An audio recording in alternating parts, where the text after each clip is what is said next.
Assalamualaikum warahmatullahi wabarakatuh. Perkenalkan, nama saya Muhammad Fatoni dari Universitas Pelita Bangsa, jurusan Prodi Hukum semester 2. Di sini saya sedang mengerjakan ujian akhir semester dengan tema alasan penghapusan pidana.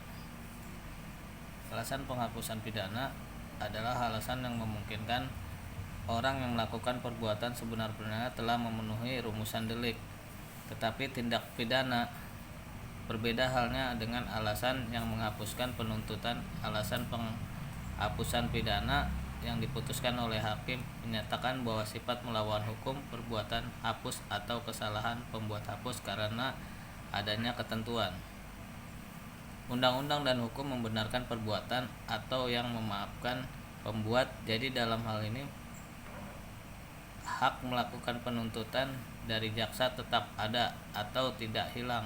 Namun terdakwanya yang dijatuhi pidana oleh hakim, dengan kata lain, undang-undang tidak melarang jaksa menuntut umum untuk mengajukan tersangka pelaku tindak pidana ke sidang pengadilan dalam hal adanya alasan penghapusan pidana. Oleh karena itu, hakimlah yang menentukan apakah alasan penghapusan pidana itu dapat diterapkan kepada tersangka pelaku tindak pidana melalui vonis sementara.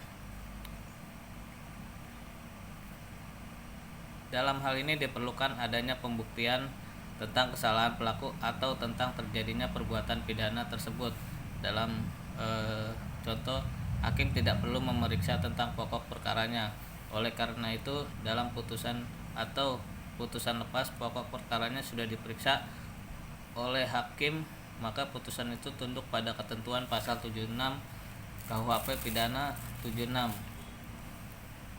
Pasal 76 KUHP pidana berbunyi 1. Kecuali dalam hal keputusan, hakim masih boleh diubah lagi. Orang tidak boleh dituntut sekali lagi lantaran perbuatan yang baginya telah diputuskan oleh hakim negara Indonesia dengan keputusan yang tidak boleh diubah lagi. Hal yang dimaksud dengan alasan hakim negara Indonesia adalah hakim dalam negeri yang rajanya atau penduduk Indonesianya berhak memerintah sendiri. Demikian juga di negeri penduduk Indonesianya yang dibiarkan memakai ketentuan pidana sehari-hari. Pasal 2. Jika putusan itu berasal dari hakim, maka penuntutan tidak boleh dijalankan terhadap orang itu oleh sebab perbuatan itu juga dalam hal 1. Kebebasan atau pelepasan dari penuntutan hukum. 2. Putusan hukum dan hukuman itu habis dijalankan atau mendapat ampun hukuman itu gugur (tidak dapat dijadikan lagi karena lewat waktunya). Dengan adanya pasal 76 KUH pidana, maka setelah putusan ini mempunyai hukum tetap terhadap perbuatan itu, tidak dapat lagi diajukan penuntutan untuk kedua kalinya. Berbeda halnya pada penetapan hakim yang berisikan penuntutan umum tidak berwenang melakukan penuntutan, yang berarti bukan mengenai hal yang tindak pidana yang ditakwakan, maka penetapan pengadilan ini tidak tunduk pada ketentuan pasal 76 KUH pidana. Dengan kata lain, masih dapat diajukan lagi tuntutan kedua kalinya dalam perkara tersebut. Di samping perbedaan yang disebutkan di atas, juga terdapat dalam melakukan perlawanan kedua putusan itu dalam jaksa penuntut umum tidak menerima putusan bebas atau lepas, maka dapat diajukan upaya hukum kasasi ke Mahkamah Agung. Sementara itu, apabila jaksa penuntut umum tidak menerima penetapan pengadilan tentang jaksa tidak berwenang melakukan penuntutan, maka diajukanlah perlawanan (PRZ) ke pengadilan tinggi tanpa permasalahan tentang pokok perkaranya. Meskipun KUH pidana yang sekarang ini ada mengatur tentang alasan penghapusan pidana, akan tetapi KUH pidana sendiri memberikan pengertian yang jelas tentang alasan penghapusan pidana. Pengertiannya hanya dapat ditelusuri melalui sejarah pembentukan KUH pidana (WVS Belanda) menurut sejarah, yaitu melalui MPT Memori Pentolisting. Dalam penjelasan mengenai alasan penghapusan pidana mengemukakan hal yang disebut alasan-alasan tidak dapat dipertanggungjawabkan seseorang atau alasan yang tidak dapat dipidana seseorang. Hal ini berdasarkan ada dua alasan, yaitu 1. Alasan tidak dapat dipertanggungjawabkan seseorang yang terletak pada diri orang tersebut. Dan kedua, alasan tidak dipertanggungjawabkannya seseorang yang terletak di luar dari diri orang tersebut. Kedua alasan yang ada di dalam MPT tersebut menimbulkan kesan bahwa pembuat undang-undang dengan tegas menunjuk pada tindak tidak dapat dipidananya pelaku atau pembuat dan bukan tidak dapat dipidananya tindakan atau perbuatan. Hal ini dipertegas lagi dalam pasal 58 KUH pidana. Pasal 58 KUH pidana berbunyi, keadaan diri yang menyebabkan penghapusan, pengurangan, atau penambahan hukuman hanya boleh dipertimbangkan terhadap yang mengenai diri orang yang melakukan perbuatan itu atau diri si pembantu saja. Namun dalam kenyataannya banyak para ahli yang menerima bahwa alasan-alasan tersebut juga dapat diberlakukan untuk sejumlah kasus tertentu untuk menghasilkan tidak dapat dipidananya tindakan.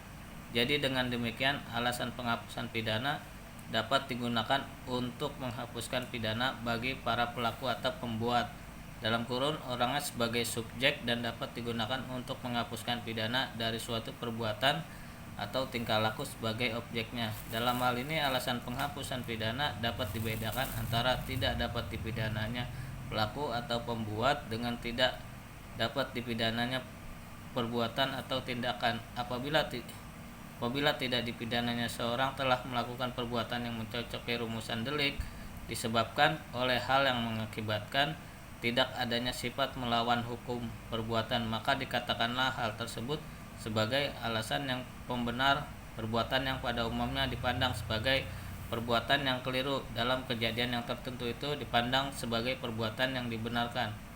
Bukanlah perbuatan yang keliru. Sebaiknya apabila tidak dipidana, maka seseorang yang telah melakukan perbuatan yang mencocoki rumusan delik disebabkan oleh tidak sepantasnya orang itu dicela, tidak sepatutnya dia disalahkan, maka hal yang menyebabkan dia tidak sepantasnya dicela itu disebut sebagai hal-hal yang dapat dimaafkan.